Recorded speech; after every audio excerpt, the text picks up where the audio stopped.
Hello and welcome to today's video. We're joined today by Lloyds Banking Group and they won Best Practice in Supply Chain Integration category last year. So we're delighted to be joined by them to let us know a bit about their project and their winning submission.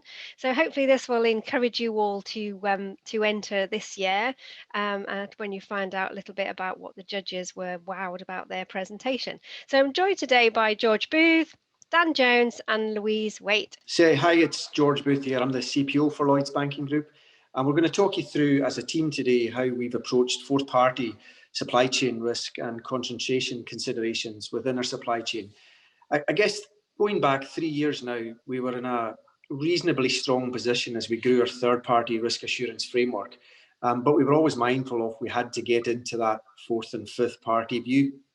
And essentially, we focus our energies primarily on building up third-party understanding, treatment standards, building up the capability of the team. And across Lloyds, we've got over 250 supply management practitioners within our divisional structures. But we were always mindful of fourth parties. So Dan and Louise undertook a piece of work to start investigating how we could better understand and dive deep in. You'll see in the next slide, we had 3 deliverables that we wanted to achieve. So first and foremost, to accurately identify and assess the previously undefined fourth-party supply chain risk landscape. So we're concerned, who's got our data, who's talking to our customers, who could be a weak link in the cyber protections, who could disrupt service. And traditionally, in not just banking, but other industries that we've all collectively worked in, getting to that next layer or layers down has proven quite difficult. Secondly, we wanted to be able to demonstrate to our regulators that we were building resilient supply chains deep down. And I guess thirdly, we just wanted to make sure that our third parties were aware and capable of managing their third parties or our fourth parties as well as we would be managing them. And what we found was there was no real solutions out there in the industry. We worked with a couple of providers on automated, publicly available information-driven solutions. They didn't materialize. So what Dan and Louise and the team did was go back to first principles and build a model predominantly driven by our intelligence. And we define our suppliers based on their risk drivers, and our top suppliers or most critical suppliers we call super severe or severe. So we looked at approximately 200 of those and started asking them questions to determine which of their third parties holds our data or talks to their customers. From there, we built up a database. And we ensured then that contractually, from an assurance point of view, from a risk mapping point of view, that fourth party supply chain has been brought to life. And critically, we identified some concentration risks we never previously knew we had. So really proud of what the team have achieved over that 3-year period. And we do believe we are leading the industry in this. It's not a magic sauce, so to speak. It's just, intellect coupled with hard work, close collaboration with our businesses, working within these supply chains. And I truly think fourth and front parties are the new frontier in the world of supply chain risk assurance and management. So what we're going to do is hand you over to Dan and Louise just to step you through the little story we have of how we got there. I would thoroughly recommend that you consider submitting any innovative topics or key deliverables to the CIPS Awards. Have been fantastic for us. Great PR within the business up to our executives. It really motivates colleagues. It's a great retention and attraction tool for new talent. So would thoroughly recommend we do it. Or you do it indeed. So Dan, over to you. Thanks, George. So as George was saying, 3 years ago in 2018, we asked ourselves that kind of killer question, what lurks beneath the surface? Who are critical fourth parties, critical suppliers to our critical suppliers? And we set out a test and learn project, which was testing a hypothesis that said we do not have any material concentration risks in our supply chain. The first thing we did was we looked internally to see what different sources of data we held on our suppliers, whether that's in contract or FSQS or other sort of tools we have. We looked at our peers, we looked across the industry to see what the people were doing, and we decided we were going to kind of create our own approach.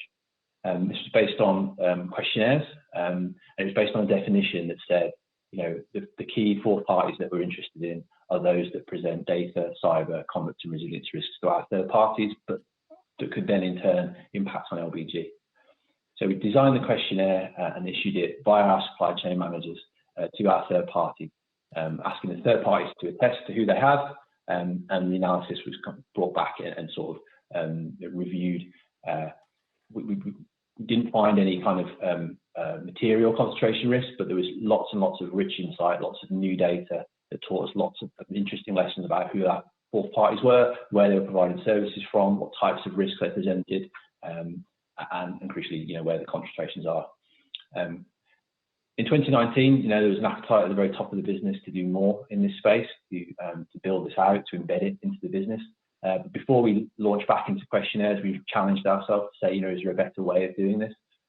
We looked at off-the-shelf AI solutions, and we ran a small proof of concept using a solution that takes publicly available information to try and independently match supply chains. We held this up against the data we had from the pilot and concluded that, whilst there was lots of benefits to those types of big data AI tools, it wasn't sufficiently accurate enough at this point in time to remove the need for questionnaire. So we redesigned the questionnaire, still based on those kind of 4 key risk categories, and relaunched it to an expanded population of over 200 third-party suppliers.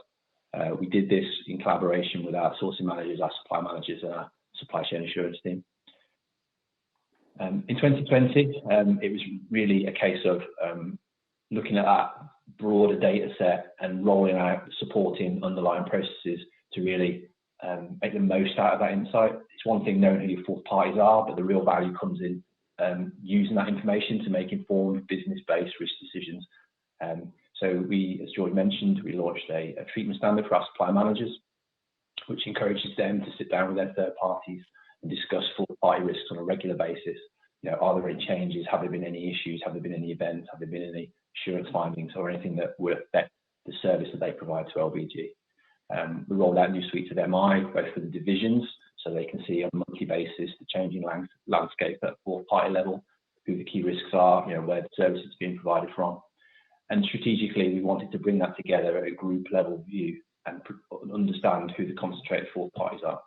We now have a dashboard that kind of aggregates the responses from the questionnaires and trends the population of fourth parties over time. It can tell us, who are existing suppliers to LBG, who are fourth parties we don't have relationships with. And it's really about taking those insights and making sure that the fourth party risk is being managed properly on our behalf, and whether that's using internal based indicators such as findings from assurance visits or treatment standard compliance, or whether it's for that fourth party, that concentrated fourth party, whether it's using external based solutions such as Dun & Bradstreet or other kind of risk analysis tools. That's kind of what we were doing last year, and really getting the value out of the data. Moving to 2021, the priorities are going to be around identifying fourth party risks more rigorously in the onboarding process, and checking for the increased use of concentrated fourth parties. So before we put more eggs in any baskets, we want to be sure pre-contract that we know who these are, we know what the risks are, and we want to make sure that the sourcing managers are having real robust conversations about whether or not the third party is set up to manage that fourth party risk on our behalf. In terms of the population of this approach, the thing holding us back so far has been the Excel-based nature, the manual-based nature. The future is going to be migrating all that rich insight into our third-party risk management platform, automating it to an extent, joining the dots between fourth-party information and third-party information and other sources of risk-based information that holds in the bank. So that was the journey on the page, and those are the sort of strategic deliverables. I'll move on to the next slide. At a tactical level, the work that we did in 2018 through 2019 put us in a really good position at the start of last year, at the outset of coronavirus. So when we started hearing the reports of the emerging impacts from the Far East, so in China and other places like that, we were able to very, very quickly search through our database of fourth parties, identify which fourth parties provide services from those locations, what risks do they present, which third parties are they supporting, which divisions and which kind of customer-facing processes could be impacted. So using that analysis, we were able to forewarn and forearm our supply managers to have proactive conversations with their third parties, put in place any mitigating measures to prevent any disruption to LBG customers. It was a very, very similar approach that we used analysing the fourth party landscape around no deal EU exit. So we could tell which fourth parties were operating out of EU jurisdictions, which have held data that might have some impacts on the GDPR rules. And that brought immediate kind of tactical results, for all the good work that we'd done before. I'm just going to move on to the next slide. I'll pass over to Louise, who will talk about the future direction of fourth parties. Thanks, Dan. So I'm Louise Waite, the Supply Chain Director, and this fourth parties piece, which has been led by Dan, is a really important part of our overall framework to oversight suppliers. Now, a huge milestone has been created by getting to this point where we have a really good structured data set. And not only that, we're really confident that it's on the fourth parties that matter to us and our services and could impact onto our customers if they're not well managed. So having created that data set has been huge.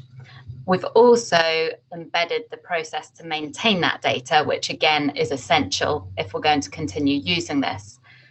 Now, as we look ahead, the things we really want to focus on, a few of which Dan has mentioned, one of them is joining up our data. So across the supply base, across that supplier landscape, we have a huge amount now of different aspects of insight around our suppliers. So as an organisation, one of our challenges is how to connect that, make it as joined up and user friendly as possible. So linked to that, there's also a focus around what can we do in terms of continually improving the user-friendly visualization tools? Because if the information's really going to be used, if we're going to have supplier managers, business decision makers referring to it regularly, if we're going to be able to rely on it quickly at times of stress like COVID, it needs to be easy and intuitive to manipulate. So for us, looking at that is really important. Obviously, until you've got the structured data, you could have the fanciest visualization tools in the world and they wouldn't help you. But now we're getting some really good data sets. Improving how we use them is going to be essential. And just talking data, a few examples of some of the things we've really learned so far through this exercise on fourth parties. We now know things like for our top 200 third parties, they're underpinned by 600 fourth parties that really matter, that are really relevant to our service. We actually got a lot of comfort from understanding through that data that actually 2/3 of those 600 fourth parties, they are actually existing third parties to LBG and another guise. So that's really helpful because, of course, we have quite deep insight on our third parties. But also it really showed us about concentration. So, 10% of those support 2 or more third parties. So there is some level of concentration.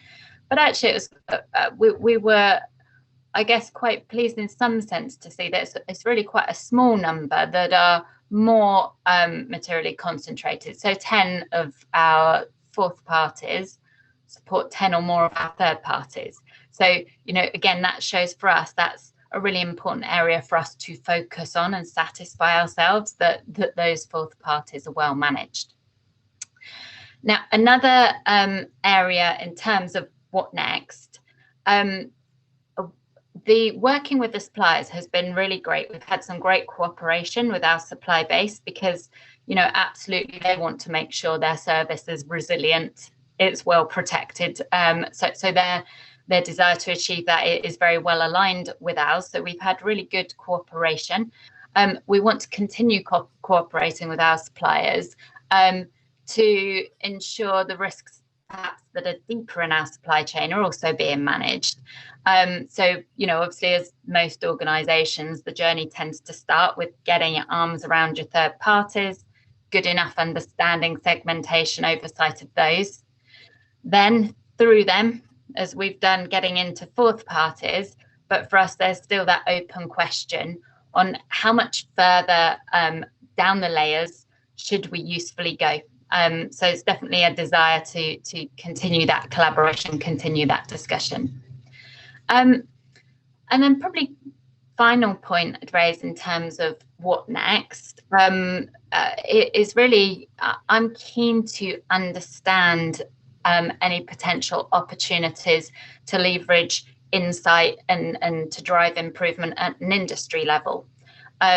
So, you know, for example, we know that our fourth parties, the ones that we don't also have a third party relationship with, it's great that we're more aware, closer to that, and we're able to get comfort and insight through our third party relationships on them. But actually, if we looked broadly and across the industry, it's highly likely that our fourth parties are somebody else's third party in the industry. So I think it's an interesting concept to explore, to understand if there is any opportunity there for appropriate collaboration to share useful risk insight. So yeah, I think, as I say, we're really proud of what we've achieved so far. I think, you know, Dan has really driven this from the start and run it as a special project to give us that real sort of laser focus on the fourth parties. And it's got to that position now where this really is just part of our supplier oversight framework. But there's still more things we're keen to explore, keen to keep pushing the boundaries. Excellent. Well done. Thank you for that. That looks fascinating. And I think, you know, getting a handle on data and making it user friendly, I think is really key, isn't it? I mean, it's one thing gathering all this information, but putting it in one place and making it easy for people to have a look at it and manipulate that data. And it sounds like you've really cracked that, which is great. Yeah, one of the important things is clearly the hard work going in to verify the data is done by, you know, nothing other than sheer graft and having intelligent questions and pointing them at the right colleagues in the group, going to the right suppliers and hand holding them through. But that data gets exposed right up to our executive committee and the board. So when Louise and I go on our quarterly updates, that they're increasingly interested in the thematic risk across the supply chain, but also deep into it. And that's where a lot of issues lurk, particularly cyber breaches, if you just look across the industry. And no matter how high and thick your walls are and deep your moat is, there are many suppliers in and out of your doors every day, and buried in these supplier carts, if you like, are bales of hay that you have to keep prodding and poking. So we're really keen to make sure that we go as deep as we can and that we're proactively addressing any risks before they materialise. Excellent. Excellent. Yeah, it's brilliant. And I think that was one thing that the judges were really impressed with, you know, how deep down you'd gone through the tiers with that data and getting that extra visibility. So well done. So when you pulled the submission together, did you pull together a project team? You know, how did you go about entering for the awards? So basically, as a leadership team, we applied last year for one award. And then several years back, we actually won a previous award at Lloyds for our supply chain transformation and integration. So because we've got an increasing number of colleagues invested in CIPS, and because we quite enjoyed, you know, the submission last time, the event, which we'd all have loved to have gone to again, I guess I'd asked my leadership team to put their heads together, and we came up with 5 awards. And maybe ask Dan to take us on the journey, because what we did is appoint folks like Dan who led and owned activities to pull it together. So over to you, Dan, as to how you approached that.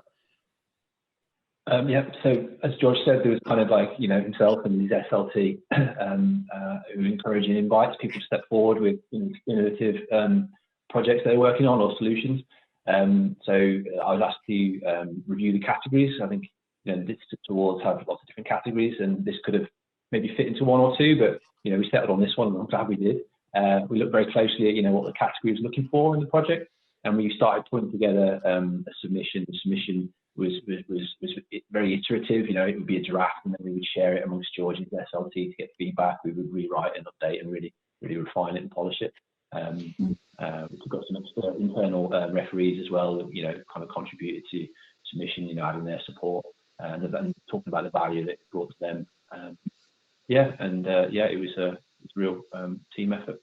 Yeah, and I guess that really shows how much time and effort goes into pulling these awards together. So I think the piece of advice there is don't leave it to the last minute. So getting all those stages in place to make sure that it's fine tuned and you've got the right messages across has really helped, I think, with you guys. And I think, for some people as well, it pulling that team together and looking at all the different projects and then deciding which one you think is the best fit or stands the best chance as well. So yeah, another good piece of advice there.